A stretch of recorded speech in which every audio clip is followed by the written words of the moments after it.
അസ്സലാമു അലൈക്കും വറഹ്മത്തുള്ളാഹി തആല വബറകാതുഹു. ബിസ്മില്ലാഹി വൽഹംദുലില്ലാഹ് വസ്സലാത്തു വസ്സലാമു അലാ അഷ്റഫി റസൂലില്ലാഹ് വഅലാ ആലിഹി വഅസ്ഹാബിഹി അജ്മഈൻ അമ്മാ ബഅദ്. അൽഹംദുലില്ലാഹ്, വീണ്ടും ഇസ്ലാമിക് ക്ലാസ് റൂമിൽ വരാനും സംസാരിക്കാനും സുഹൃത്തുക്കളുമായി സംവദിക്കാനും സാധിച്ചതിന് അല്ലാഹുവിന് സ്തുതി. അൽഹംദുലില്ലാഹ്, വളരെ ഗഹനമായ ഒരു ചർച്ചക്കിടയിലാണ് എന്റെ കടന്നുകയറ്റം.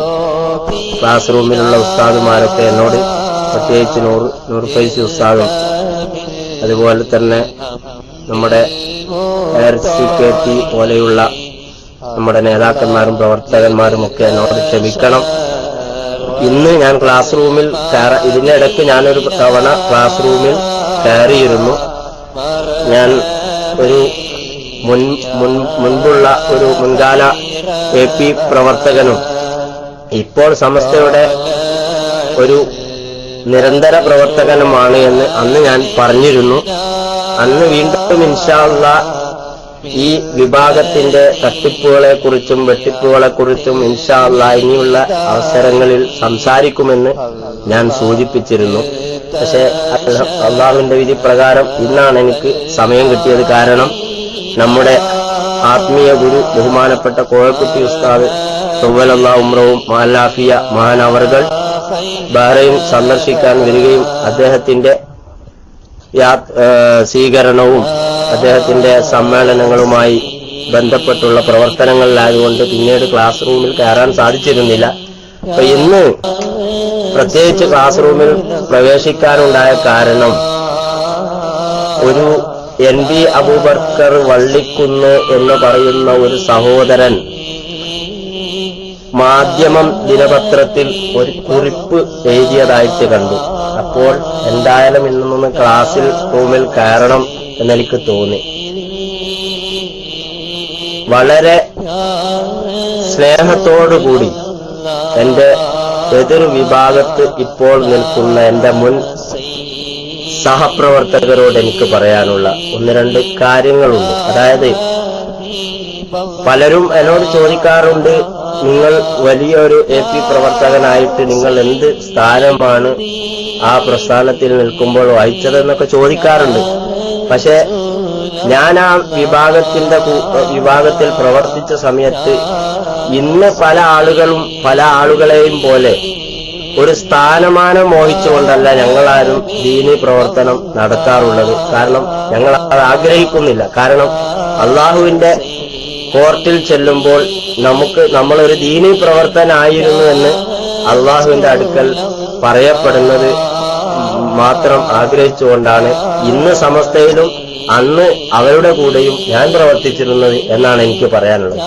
പക്ഷെ വളരെ വ്യക്തമായി എനിക്ക് പറയാനുള്ള ഒരു കാര്യം, ആദ്യമായിട്ടൊരു കാര്യം പറയാനുള്ളത്, അതായത് ഈ വിഭാഗം പലപ്പോഴും പറയുന്ന, ഇന്നിപ്പോ ആ സഹോദരൻ സുന്നി ഐക്യം ഒരു മരീചിക എന്ന രൂപത്തിൽ നമ്മളുടെ ബഹ്റൈൻ SKSFന്റെ നമ്മുടെ സമുന്നതനായ ജനറൽ സെക്രട്ടറി എഴുതിയൊരു കുറിപ്പിന് മറുപടി ആയിക്കൊണ്ട് അദ്ദേഹം വെല്ലുവിളിച്ചുകൊണ്ട് ഒരു കാര്യം എഴുതിയിട്ടുണ്ട്. കാന്തപുരം ഒന്ന് പ്രഖ്യാപിച്ചാൽ അത് അള്ളാഹുവിനെ തവക്കുലാക്കിയിട്ടാണ് അദ്ദേഹം പറയുന്നത്, അതുകൊണ്ട് അത് നടപ്പിൽ വരുത്തുക തന്നെ ചെയ്യും എന്ന് പറയാറുണ്ട്, പറഞ്ഞതായിട്ട് കണ്ടു. അപ്പൊ അന്നപ്പോ ആ ഒരു ഫീച്ചർ വായിച്ചപ്പോ, ആ ഒരു കുറിപ്പ് വായിച്ചപ്പോ എന്തായാലും ഇവരോട് ചില കാര്യങ്ങൾ ക്ലാസ് റൂമിലൂടെ എന്റെ സുഹൃത്തുക്കളോടും അതുപോലെ തന്നെ മറുപക്ഷത്തുള്ളവരും കേൾക്കുമല്ലോ, അപ്പൊ അവരും ഒന്ന് മനസ്സിലാക്കാൻ വേണ്ടി ഒന്ന് രണ്ട് കാര്യങ്ങൾ സൂചിപ്പിക്കണമെന്നാണ് ഞാൻ ഉദ്ദേശിക്കുന്നത്. അതായത്, ഇവര് പറയുന്ന ഒരു പ്രധാനപ്പെട്ട ഒരു ആരോപണമുണ്ട്. കഴിഞ്ഞ ദിവസം ഒരു SSFന്റെ സജീവമായ പ്രവർത്തകനുമായി, ബഹ്റൈനിലുള്ള ഒരു പ്രവർത്തകനുമായി ഞാൻ സംഭാഷണം നടത്തുകയുണ്ടായി. ആ സംഭാഷണത്തിൽ അദ്ദേഹം എന്നോട് ചോദിച്ചു, നിങ്ങൾ എന്തുകൊണ്ടാണ് കാന്തപുരത്തെ വിട്ടത് എന്ന് ചോദിച്ചു. ഞാൻ വ്യക്തമായ മറുപടി പറഞ്ഞു. അപ്പോൾ അദ്ദേഹം എന്നോട് പറഞ്ഞ ഒരു ഉപദേശം, നിങ്ങൾ ആഖിറ നഷ്ടപ്പെടുത്തുകയാണ്, നിങ്ങൾ കാണുന്നില്ലേ കേരളത്തിലെ ഏറ്റവും വലിയ സമ്പന്നരൊക്കെ ആരുടെ കൂടെയാണ്? കേരളത്തിലെ ഈ കാണുന്ന ജനസഞ്ചയത്തെ നിങ്ങൾ കാണുന്നില്ലേ? കാന്തപുരം ഉസ്താദിന്റെ കൂടെയല്ലേ ആളുകൾ എന്ന് പറഞ്ഞ അദ്ദേഹം വലിയൊരു പ്രതിവാദം തന്നെ എന്നോട് നടത്തിയിട്ടുണ്ട്. ഞാൻ അത്ഭുതപ്പെടുകയാണ്. ഈ സഹോദരങ്ങളുടെ ഒരു മൗഢ്യമായ ചിന്താഗതിയെ ഞാൻ അത്ഭുതത്തോടെയാണ് കാണുന്നത്. ഇവിടെ ആളുകൾ കൂടിയത് കൊണ്ടോ സമ്പന്നരെല്ലാം കാന്തപുരത്തിന്റെ കൂടെ ആയതുകൊണ്ടോ അല്ലെങ്കിൽ ഒരു വ്യക്തിയുടെ കൂടെ ആയതുകൊണ്ടോ അയാളാണ് ഏറ്റവും സാലിഹ്യങ്ങളിൽപ്പെട്ട ആള് എന്ന് ചിന്തിക്കാൻ മാത്രം ഇവരെ ബുദ്ധി മുഴുവനും കാന്തപുരത്തിന്റെ കാലിന്റെ അടിയറ വെച്ചതെന്നാണ് ഞാൻ മനസ്സിലാക്കുന്നത്. കാരണം ബുദ്ധിയുള്ളവരെന്ന് പറഞ്ഞാൽ ദീന് മനസ്സിലാക്കുന്നത് ഏതെങ്കിലും ഒരു വ്യക്തിനെ ആശ്രയിച്ചിട്ടോ അല്ലെങ്കിൽ അവരെ കൂടെയുള്ള ആളുകൾ ആശ്രയിച്ചിട്ടോ അല്ല. ആളുകൾ ആശ്രയിക്കുകയാണെങ്കിൽ മഹാനായ ഹബീബായ മുഹമ്മദ് റസൂലുള്ളാഹി സ്വല്ലല്ലാഹു അലൈഹി വസല്ലം ഇസ്ലാമിക പ്രബോധനത്തിന് വേണ്ടി പരിശുദ്ധമായ മക്കയിൽ രംഗപ്രവേശനം ചെയ്തപ്പോ സമ്പന്നരാരുടെ കൂടെയായിരുന്നു? ആളുകൾ ആരുടെ കൂടെയായിരുന്നു? ആരാണ് മുഹമ്മദ് റസൂലുള്ളാഹി സ്വല്ലല്ലാഹു അലൈഹി വസല്ലം പ്രബോധന കാലത്തിന്റെ തുടക്കത്തിൽ എത്ര ആളുകളായിരുന്നു ഉണ്ടായിരുന്നത്? വളരെ രഹസ്യമായ പ്രബോധനമായിരുന്നല്ലോ നബി സല്ലല്ലാഹു അലൈഹി വസല്ലം തങ്ങൾ നടത്തിയത്. അപ്പോ ആളുകൾ കുറെ പെരുപ്പിച്ച് കാണിക്കുന്നത് കൊണ്ട് ആളുകളെ കാണുന്നത് കൊണ്ട് ആളുകൾ കുറച്ച് തടിച്ചു കൂടുന്നത് കൊണ്ട് അതൊക്കെ നമ്മൾ ആളാണെന്നും ആളുകളൊക്കെ നമ്മളെ കൂടെ ഉള്ളതുകൊണ്ട് ഞങ്ങളാണ് സത്യത്തിന്റെ അയലുകാരും എന്നാണോ ഈ സഹോദരന്മാര് മനസ്സിലാക്കിയെങ്കിൽ ലോകത്തെ ഏറ്റവും വലിയ വിഡ്ഢികളെ സ്വർഗത്തിലാണ് ഈ സുഹൃത്തുക്കൾ എന്നാണ് എനിക്ക് പറയാനുള്ളത്. പിന്നെ ഒന്നാമതായിട്ട് ഞാൻ ഈ സുഹൃത്തുക്കളോട് എനിക്ക് പങ്കുവെക്കാനുള്ളത്, കാരണം ഈ കാന്തപുരത്തിന്റെ വിഭാഗത്തിൽ തന്നെ 2-3 വിഭാഗമുണ്ട്. അതായത് എന്തായാലും ഞങ്ങൾ നന്നാവൂല, എന്തായാലും ഞങ്ങൾ മാറൂല, എന്തായാലും ഞങ്ങളെ ബുദ്ധിക്ക് ഒരു മാറ്റവും ഉണ്ടാവില്ല എന്ന് ഉറപ്പിച്ച കുറെ ആൾക്കാരുണ്ട്. അവരെ ഇനി ലോകത്ത് ആർക്കും ഒരു ക്ലാസ് റൂമിനും നന്നാക്കാനാവൂല. നൂർ ഫൈസി ഉസ്താദല്ല, ARCKP ഉസ്താദല്ല, ഇനി ഏത് പണ്ഡിതന്മാർ വന്നാലും ഇക്കൂട്ടരെ നന്നാക്കാനോ ഓല ബുദ്ധി മാറ്റിയെടുക്കാനോ ആവുമെന്ന് എനിക്ക് തോന്നില്ല. അള്ളാഹു ഹിദായത്ത് കൊടുക്കട്ടെ എന്ന് ഞാൻ പ്രാർത്ഥിക്കുകയാണ്. കാരണം നമ്മളെ ഒരു പോളിസി എന്ന് പറഞ്ഞാൽ, ഒരു മൂമിനിന്റെ പോളിസി എന്ന് പറഞ്ഞാല് സത്യം മനസ്സിലാക്കുക. സത്യം ഏത് ഭാഗത്താണ് ആ ഭാഗത്തേക്കാണ് വിശ്വാസികൾ എപ്പോഴും ആ ഭാഗത്തോടാണ് കൂറ് പുലർത്തേണ്ടത്. വിശുദ്ധ ഖുർആനിന്റെ വാക്യം തന്നെ എന്താണ്? കൂനൂ മഅ സാദിഖീൻ എന്നാണ്.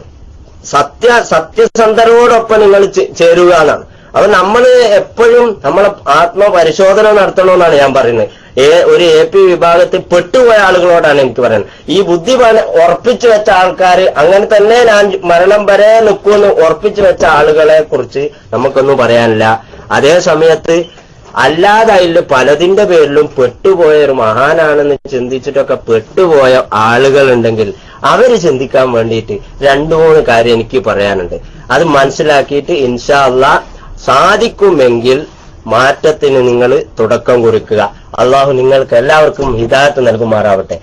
ഒന്നാമത്തെ ഒരു ചോദ്യം എനിക്ക് ചോദിക്കാനുള്ളത്, ഈ വിഭാഗക്കാരോട് ചോദിക്കാനുള്ളത്, നിങ്ങളെ പള്ളി എടുക്കുന്നവരെ 40 കോടിന്റെ 80 കോടിന്റെ പള്ളി എടുക്കുന്നതിന് സമസ്തക്കോ SKSFനോ നമ്മളെ സമസ്തയുടെ പ്രവർത്തകന്മാർക്കോ ആർക്കും ഒരസുഖമില്ല. നിങ്ങൾ 40 കോടിന്റെ അല്ല 80 കോടിന്റെ പള്ളി എടുക്കണം. കാന്തപുരം പ്രഖ്യാപിച്ചൊക്കെ നടപ്പിലാക്കണം. അതിനൊന്നും ഞങ്ങൾക്ക് വിരോധമല്ല. നടപ്പിലാക്കാത്ത പലതും ഈ സാധുക്കൾ അറിയാതെ പോയത് സാന്ദർഭികമായി ഞാൻ ഓർമ്മപ്പെടുത്തുകയാണ്. ഇതിനു മുമ്പ് ദേവഗൌഡ പ്രധാനമന്ത്രിയായ സമയത്ത് മർക്കസിന്റെ ഒരു സമ്മേളനം വന്നിരുന്നു. ആ സമ്മേളന സദസ്സിൽ ഞാനും ഉണ്ട്. അന്ന് ഞാൻ ഏപ്പിക്കാരനാണ്. അവിടെ ഒരുപാട് തക്ബീർ ചൊല്ലി എന്റെ തൊള്ളേറെ വെള്ളവും പറ്റിച്ചിട്ടുണ്ട്. അന്ന് ആ സമ്മേളനത്തിൽ വെച്ചിട്ട് കോഴിക്കോട് സ്വപ്ന നഗരിയിൽ ഒരു സൂപ്പർ സ്പെഷ്യാലിറ്റി ഹോസ്പിറ്റൽ, ഇസ്മായിൽ ഉസ്താദ് ഒരുപാട് വട്ടം ചോദിച്ചതാ, മറുപടി ഇതുവരെ പറഞ്ഞിട്ടില്ല.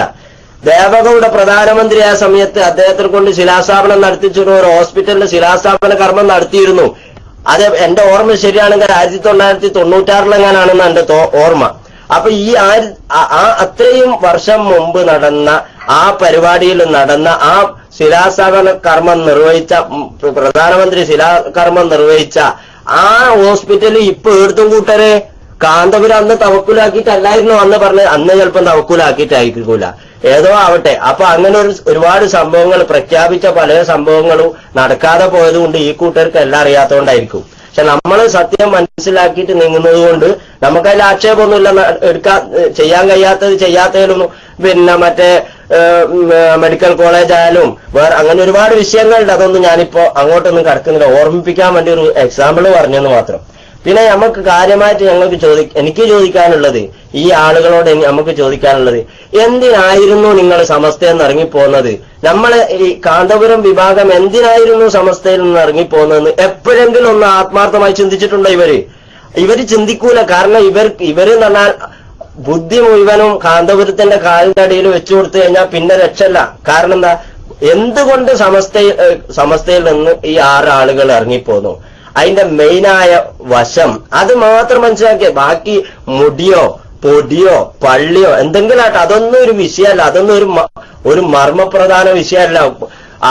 പിന്നെ അത് ഈ പ്രവാചകന്റെ തിരുകേശം അല്ലാത്തതിന്റെ തിരുകേശമാണെന്ന് പറഞ്ഞാൽ അതിനൊക്കെ ഇസ്ലാമിന് മാനദണ്ഡങ്ങളുണ്ട്. അത് പറഞ്ഞാൽ എന്താണ്, പറഞ്ഞവന്റെ വിധി എന്താണ്, അതിനെന്തൊക്കെയാണെന്നുള്ള പണ്ഡിതന്മാർ വ്യക്തമായിട്ട് പറയുന്നുണ്ട്. അതിനേക്കാൾ മുമ്പ് നമുക്ക് അടിസ്ഥാനത്തിലേക്ക് മടങ്ങാലോ.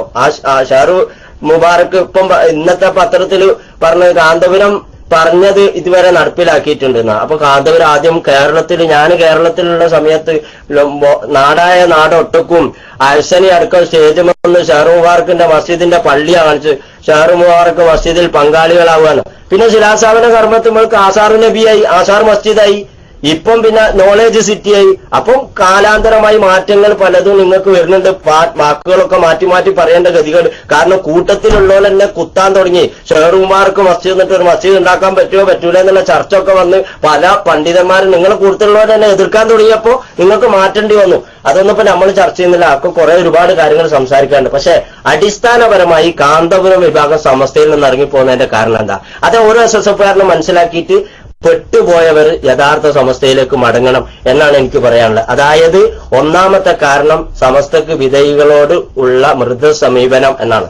സമസ്തയുടെ നേതാക്കൾ വിധേയികളോട് മൃദു സമീപനം സ്വീകരിക്കുന്നു എന്നാ. ഇപ്പൊ ആരാണ് മൃദു സമീപനം സ്വീകരിക്കുന്നത്? നമുക്ക് പരിശോധിച്ചാൽ അറിഞ്ഞൂടെ? കാന്തപുരത്തിന്റെ ആളുകൾ ആരെങ്കിലും തയ്യാറുണ്ടോ അത് പരിശോധിക്കാൻ? അത് മാത്രം പരിശോധിക്കാൻ തയ്യാറുണ്ടോ?